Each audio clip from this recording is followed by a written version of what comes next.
The Titans found their new quarterback and rookie Cam Ward, but is that enough to fix the third worst fantasy offense from last season?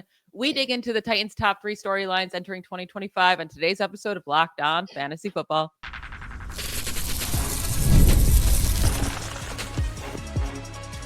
You are Locked On Fantasy, your daily NFL fantasy podcast. Part of the Locked On Podcast Network, your team every day. Welcome into the Locked On Fantasy Football Podcast. Thank you for making us your first listen every day. I'm one of your co-hosts, Michelle Magdziuk, and when I'm not doing this, I'm a researcher and fantasy analyst with NFL Network. And I'm your other co-host, Vinnie Iyer. When I'm not doing this, I'm writing about NFL fantasy and betting for sportingnews.com.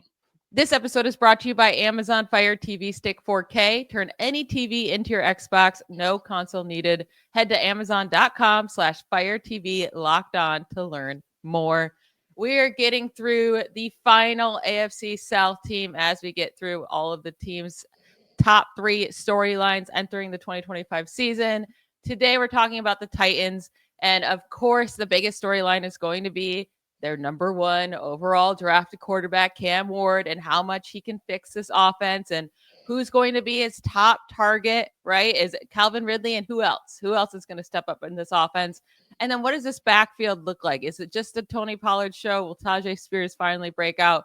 These are all questions that need answered. Let's start with Cam Ward because this team last year was very poor on offense and very poor for fantasy. They scored the 3rd fewest fantasy points as a team last season they scored only more than the Patriots and the Giants. So they need a lot of help.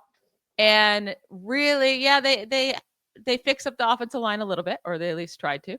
And they added Cam Ward and then a bunch of random, I should say, wide receivers and Van Jefferson and Tyler Lockett, and then a couple 4th-round wide receivers we'll get to later. But can Cam Ward fix this offense in his first season?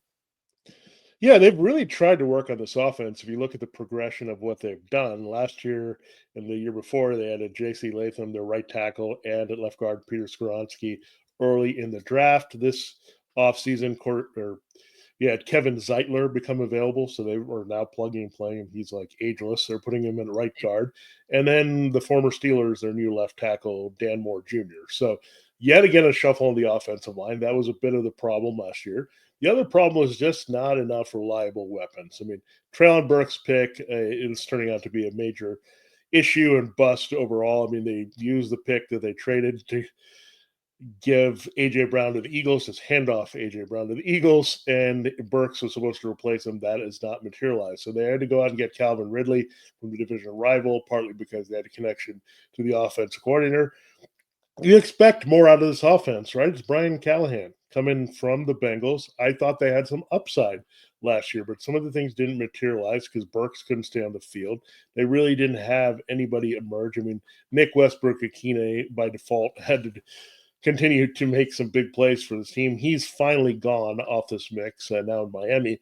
So now you have Calvin Ridley. They go late in free agency after he was well released to sign Tyler Lockett, the former Seahawk. So I don't know how much Cam Ward can lift this because you look at this, is it a lot like Jane Daniels last year? I don't think so. I think there were some of the similar offensive line issues, but if you start looking around, they did have an established, reliable number 1 in Terry McLaurin. They did go out and get a reliable tight end in Zach Ertz, who had immediate chemistry veteran who could get open there with Daniels. Then you look around, you had Austin Eckler, very good receiver out of the backfield as well, joined that team. So there are a lot of moves that the Commanders made in the skill position area that the Titans are kind of lacking in right now. So Lockett right now would be a key starter in this team because Burks is always hurt. Now you look at their 2 rookies. I mean, you think like Imanor would be the better option, but I'm not sure Cam Ward can lift these guys to what we're looking for and create that big of a jump. Let's say he doesn't have the buzz of like a Drake May, right, to turn around that offense. Or even if Jackson Dart would win the Giants job, maybe a little bit more upside on that team. But this team is maybe squashed, and I think it comes down to its receivers. So I'm not sure how much Ward can do here. I'm not saying Will Levis was in a bad spot where he wasn't helped. He just wasn't good, and he dragged the team down. Now, Ward will definitely lift them, but I don't know if he can lift them that high, right? I mean, a lot of things are going to have to materialize right away. And as much as I want Ward to be Daniels part 2, I can't look at that happening right now because of the Titans situation. Yeah, it's hard, right? Because you have all these guys last year that stepped up into these roles and picked up bad teams. Like Cam Ward's situation is very close to Bo Nix's last year, where Bo Nix was going on a team with very limited talent, and he was able to be a pretty solid fantasy quarterback himself and lift up at least Cortland Sutton there, but also just make that offense more exciting. So like there is potential, but then also Bo Nix had Sean Payton. Cam Ward is working with Brian Callahan, and these coaches who get jobs just because they played with an amazing quarterback, that's what scares me, right? Like, yeah, Brian Callahan was a good offensive coordinator when he had Joe Burrow.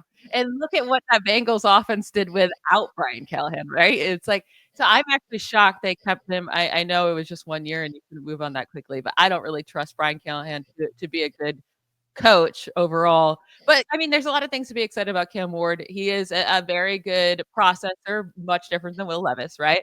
He has the big arm like Will Levis, but he's a good processor and he has that very quick release. So there's definitely things that he has the skill set, I think, to thrive as like a big play guy. He's more than willing to take risks with the ball, which I love out of a quarterback for fantasy for his weapons, especially for like a Calvin Ridley. And because of such a good deep ball thrower that he is, you can have those big plays. The biggest issue when it comes to his fantasy value is that you're not going to get a lot of rushing yards, so you don't have that floor. So you're just taking the risk that a rookie quarterback can throw at least 30 passing touchdowns, and that's just very unlikely to do. It just hasn't happened all that much in history. So I'm going to be staying away from Cam Ward in fantasy, obviously, definitely in one quarterback leagues. Does he have where does he rank for you in 2 quarterback leagues or super flex leagues? Like how far is he in your quarterback 2 rank where you'd want him to be that quarterback 2 in your roster? Yeah, that was a good comparison, I think, to Bo Nix. I mean, the big difference, as you just also mentioned, between Daniels and Ward is Daniels is a willing runner, and that was incorporated in what he was doing. That's another good call with Cliff Kingsbury. We knew that was going to be an element that was going to add to his production. We felt more comfortable with that. Also, there's a big difference between Ward and Will Levis. Like, I'm not sure if Cam Ward drinks coffee, but I would think he doesn't put mayonnaise in it, and he's a better athlete, a better performer all around. I mean, you go second rounder to first overall, right? That's going to be a big talent jump right there. So when we look at it, I look at Cam Ward. Look, he's buried down there at QB 28. If you want to know who's around that area, which would be a QB 3 right outside the top 24. Just ahead of him are some younger guys that we're hoping for some things with Bryce Young, Michael Penix Jr. We just talked about Anthony Richardson. We're not sure if he's going to start. And then I think these 2 guys are kind of undervalued, and Geno Smith and Sam Darnold, given their weapons. Like, I don't know why they're buried down here. They're veterans who have a little bit more reliability with their offenses and play callers. So in that sense, group of those guys, I think it might be a little aggressive, but maybe this entire group is pushed down a little too far and away from this. But yeah, I think I'd take him right where he is as a QB3. I just think, unfortunately, this class is not going to yield what we saw last year. It's just not. I mean, we know that. I mean, we know what happened with the Kenny Pickett class, or going back to the E.J. Manuel class that Geno Smith was. They just told us this was not a good quarterback draft, right? So Ward, by default, was the best one, and he's pretty good. But I don't know. Maybe he was in the range of Bo Nix or Michael Penix from last year's draft, right? So if that's the case, Nix was okay because you mentioned Sean Payton, but Penix didn't even see the field until late in the season. So I think you just have to temper your expectations. And you're right. We don't have a lot of faith in the Titans offense right now. And keep in mind the other thing, Brian Callahan, when he was in Cincinnati, it was the Zach Taylor show, really, offensively. So he's trying to do it himself here with the former Jaguars assistant coming over to help him call plays. It hasn't materialized in the same way. So there's a lot to learn and a lot to not have confidence in this offensive scheme and the weapons, and that brings down Cam Ward as much as anything else. Yeah, I would definitely more like if I'm looking to draft him in a super flex or 2 quarterback league, it's as my 3rd quarterback just for that upside to see what I can get out of him. But it's not a guy I want to have to trust upon, especially to put in my starting lineup in week 1 or week 2. Like it would be for a hold for down the road. We have to though figure out who's Cam Ward's top target. It looks like it would be Calvin Ridley, right? But who else is he going to target in this offense? Is there any other viable fantasy assets to look for in this receiving group? We will get to that right after a quick break.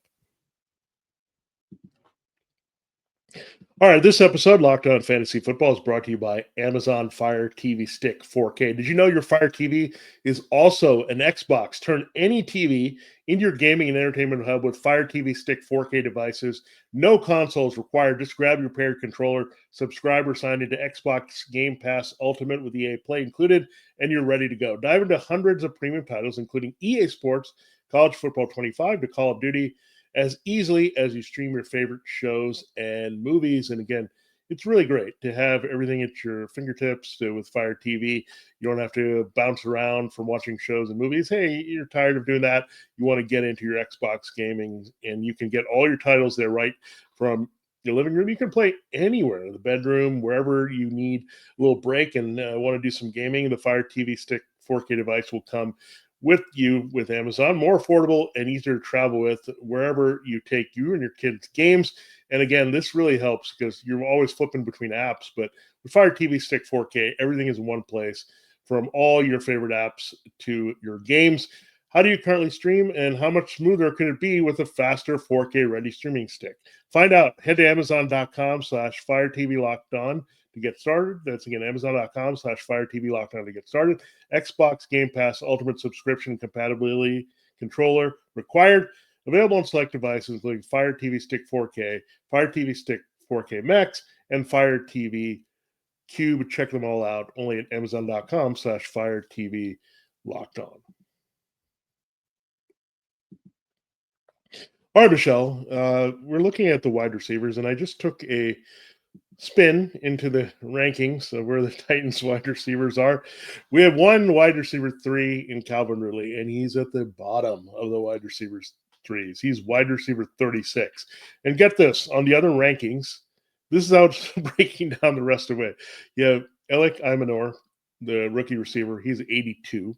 You have Xavier Restrepo, undrafted, signed at 87. Tyler Lockett just added before the draft at 89. Then you go to Chimere Dike, he's at 129. Van Jefferson, 140. So this is telling us that the Titans' passing game is not going to be too much improved, what we just talked about with Ward and just tapping into his upside. So I don't know. Like, how even hot are you on Calvin Ridley in this situation as maybe the lone target we can even think about? Yeah, it was so bad for him last year. And I guess saying so bad, it's not really necessarily fair. He did put up over 1,000 yards, but in a 17-game schedule now, 1,000 yards is really nothing special. And that's kind of how you get sucked into these guys. It's like, well, they got their 1,000 yards, you know, but it's only 4 touchdowns. Maybe that can increase. But again, it is, I mean, rookie quarterbacks don't normally throw a ton of touchdowns, right? But if some guy is going to come down with touchdowns in this offense, you would expect it to be Calvin Ridley. Prior to 2024, I mean, with the Titans and this terrible offense, he's always been a very, very good touchdown scorer. That's something Calvin Ridley was known for throughout his career. So maybe those touchdowns can increase back up to 8, right? But how much more can the yards increase? How many targets will be there? I don't know. Like, he finished as wide receiver 39 in fantasy points per game last year. Like you said, he's wide receiver 36 in current ranks. I'm not interested in him because the guys going around him, like Roma Dunze or Teteroa McMillan, like they just have a lot more upside than a Calvin Ridley, that I'm going to be taking them instead. Yeah, it's very interesting because you have DJ Moore as the number 1, and you're still taking the number 2 with Odunze, and then Teteroa McMillan looks like he can be the clear number 1 here in this situation, and you would feel a little bit better about him with Bryce Young. And you look at, we talked about Josh Downs and Michael Pittman. I think they would even have a little bit of appeal over Calvin Ridley, even in that tough situation, possibly. But the problem is he's been miscast. I don't think he should have ever been a number 1. What was his best time? When he was early in his career as a young Falcon, where there was a guy named Julio Jones on the other side. He's not meant to be the target volume guy because he just doesn't do a lot. Like, he lines up in one spot, and that was the whole beef, right, with the Jaguars and this. Like, oh, he can't line up over here. So if he's not an X or Z in the most comfortable situation, he doesn't produce. And that's kind of ridiculous. If you're going to pay a guy as the number 1 receiver, he should be interchangeable, even to the point where he can play in the slot. And that's not been Calvin Ridley's game. He needs everything to work out I mean, remember, you need like Zay Jones to line up in the right position for him to be effective. And that's not a number one receiver to me. Like, you're a complimentary receiver. So I think it does open the door for anybody to walk through. I'm just not sure, again, if we don't have a lot of trust in the pass game, where we want to go. I mean, if Lockett and Restrepo are getting a lot of buzz with like short area, like slot, or maybe guys that can work the intermediate part of the field, like, that tells me there's not a lot expected out of this offense. So I just can't tell you. I just think there's a big, big opportunity behind him. Who's going to walk through that door, or is the passing game just going to be slightly better, but still rather anemic this year? Listen, going into this draft, I really, really liked Alec Iomaner, and that's the guy. Like, if I'm going to take a shot on anyone, with obviously my last pick in the draft, because he's going as wide receiver 82, you might not have to pick him at all, right? He'll be out there in waivers, but if you want to make sure you grab him, I'm not making any decisions right now about if I want to draft Iomaner or not, because we got to wait for training camp. We got to see how the reports are coming out, how these guys are used. Is he going to get on the field, right? Is there good reports, preseason games, all that stuff? But I mean, I really liked him coming out of Stanford. He has great body size at 6'1", 206, 4.44, 40 time, 38 introvert. So plenty athletic enough. And I mean, for the team he was on with Stanford, how terrible they were, he still put up really good numbers, and just the catches he can make and the body control he has. So I think he's extremely talented. And I know he was the second wide receiver they drafted, because they actually took Chimere Dike earlier in the 4th round. They took him with the first pick in the 4th round, but Iomaner went almost to the last pick of the 4th round. But Dike is more of that, I think, more of that speedster that maybe might be like punt returner to start. Like, you can kind of rely on him for that. So if I'm going with a guy to target here, it's definitely Alec Iomaner. Yeah, I think it's sneaky if you're in a PPR league to see how it goes between Lockett and Restrepo. Like, Restrepo first has to make the team, right? He was undrafted. We really thought he'd be drafted. Maybe his real lack of speed of the combine hurt him, but we've seen some guys in this role do well for the Titans in a short period of time, right? I mean, it's been very flashy, but that's it. So the slot role could be key here for Cam. Or do you think Tyler Lockett would have the lead there? Because, again, he's versatile play inside or outside, and is a decent still speed receiver with his ability to stretch field. Restrepo, again, doesn't have appeal. I don't want to go there. I think I take my shot in Iomaner or Lockett at some point. I mean, Lockett could end up being, let me draw a loose comparison for you, the Adam Thielen to Bryce Young, that kind of thing, where he just has to make catches because no one else on this team is reliable for that young quarterback. And that includes the tight ends. And look, I thought they would really try to improve tight end and free agency. That did not happen. I thought they would invest early in the draft. That did not happen. And then you look at wide receiver. I didn't think they were going to go well past the 2nd round, but that happened. But they did draft one in Gunnar Helm. Right now, it's Chigakonkwo at tight end 26, Gunnar Helm at tight end 43 out of Texas, and Josh Wiley, he's their 3rd tight end at tight end 80. So there's not much to see there. I guess Okonkwo would be a guy that you can look at, but he's still well buried in the tight end 3. So do you agree with me? It's just pretty much Lockett and Iomaner, and you want to take your shot, and you want to avoid wasting a wide receiver 3 pick on Ridley or just wasting another late pick on a tight end. Yeah, I don't want anything to do with Ridley. I really don't. And same thing with Lockett. Like, I'm not touching Lockett. Yeah. I don't care. I don't think, like, he's going to be 33 years old in September. Yeah. So I'm just, he hasn't done anything in a long time. Restrepo is very interesting, but like you said, he just has to make the team first, right? Well, we just eyeing him to see if he can make the team. And then maybe in 2026, he's that guy that we can keep an eye on. And then they also have Van Jefferson, just absolutely not. No. He's always on a new team, it seems like. Yeah. That is just a big no for me. But their backfield with Tony Pollard, I do think Tony Pollard is an interesting value right now. So let's talk about Tony Pollard and Tyjae Spears to finish up our Titans review. As a small business owner, your work doesn't end when the clock hits 5. Your business is always on your mind, which means when it's time to hire, you need a partner that works just as hard as you do. That's where LinkedIn Jobs comes in. When you clocked out, LinkedIn clocks in. LinkedIn makes it easy to post your job for free, share it with your network, and get qualified candidates all in one place. LinkedIn's new feature for the post your job new feature can help you write job descriptions and then quickly Get your job in front of the right people with deep candidate insights. And here's a pro tip. Add that hashtag hiring frame to your profile picture to double your reach to qualified candidates. No wonder 72% of small businesses say LinkedIn helps them find high quality hires. Post your job for free at linkedin.com/LockedOnNFL. That's linkedin.com/LockedOnNFL to post your job for free. Terms and conditions apply. Looking at Tony Pollard's consensus ranking right now, and it's running back 23, which, to be fair, he was running back 22 in average scoring last year. So it's right on the nose. But if we do expect this Titans offense to be a little bit better with Cam Ward, hopefully it's better with Cam Ward and more scoring opportunities, then I do think he should be a little bit higher than what he was last year instead of a little bit lower, because it does seem like Tajay Spears, as excited as we want to be for him and we want him to break out, it's like it doesn't seem like it's going to happen, right?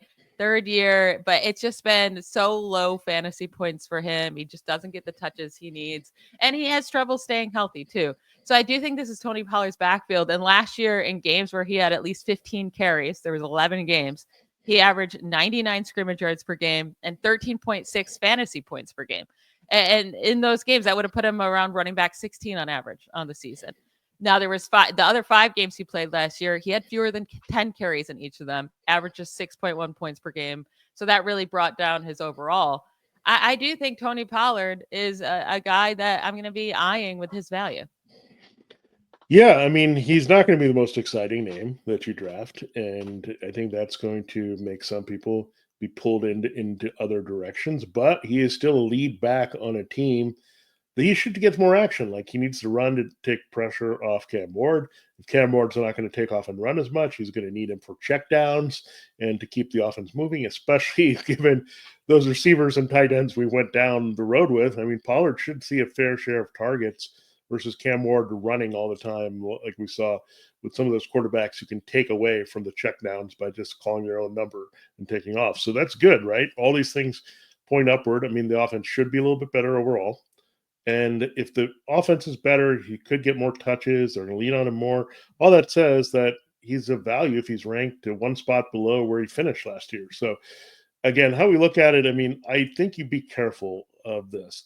Like, if there's somebody that you think is going to be in a committee or have to fight for a job, I do not take them over Tony Pollard. Again, it's not like, okay, you're going for youthful upside on a rookie or second-year player, because Pollard is still pretty young. He has low mileage. He was a backup with the Cowboys, and he'd only really had volume the last 2 years. So he's got plenty of his prime left in him versus some of these older backs. So I think just be careful, look and avoid older or younger backs that might be in committee situation or are going to have to fight for a job. Otherwise, Pollard is going to get those consistent touches. Really, part of that, what you said, Michelle, with the workload is just, can the Titans stay competitive in games? And again, the checkdowns could also make for those lost carries if they're trailing big in games. So I think overall, you're right. I mean, Pollard is not a guy we talk about a lot on the show. Not a lot of talk, period, on him in the industry, right? He's kind of underranked, underrated all the time.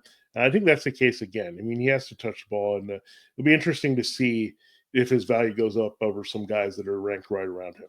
Yeah, some guys right around him. And I love the fact that you brought up the targets too, because maybe he's the second highest target guy with all of the random pieces that they have there. And that could be huge. But I mean, he's going right behind Aaron Jones right now. I think I prefer Tony Pollard over Aaron Jones. I would too, yeah. Now, the harder questions come the rookies that are right around him. I mean, you got a Marion Hampton, who's with the Chargers, who will probably be splitting a backfield with Najee Harris. But if he were to take over and be the lead back, then I would prefer him to Pollard. But what about RJ Harvey, where it does seem like he's going to walk into a starting role for the Broncos? Would you rather go with Pollard or RJ Harvey? Yeah, I think based on what we just talked about earlier with Sean Payton and Bo Nix and the offense there, I think RJ Harvey is going to probably be used better. And if he's the lead, if all things are considered and he's in someone's the lead, I think I have to go with the other back here. So Aaron Jones could be in a more committee approach. He could also break down a little bit, where RJ Harvey has a lot of fresh legs. So I say Harvey at 24 is a better value.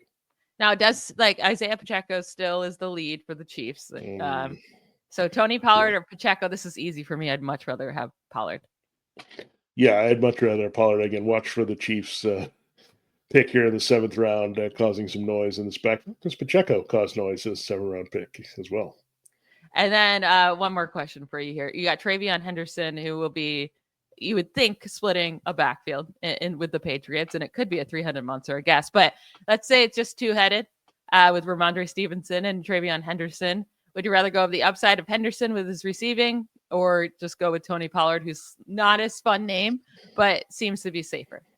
Yeah, I think I'd go Pollard there until we have an indication that Henderson is working his way into like a significant role, like a 55% role over Stevenson and Gibson or whoever they have in that backfield at the end of training camp. So, yeah, then I think Tyjae Spears is less of a threat. I think they'll get him on the field, but I think maybe they've seen enough of Tyjae Spears where he's not durable, not available for much of the year, and it's hard to be consistently involving that type of player. So I think that all works in Pollard's favor here. So again, underrated, underranked, whatever you want to call him.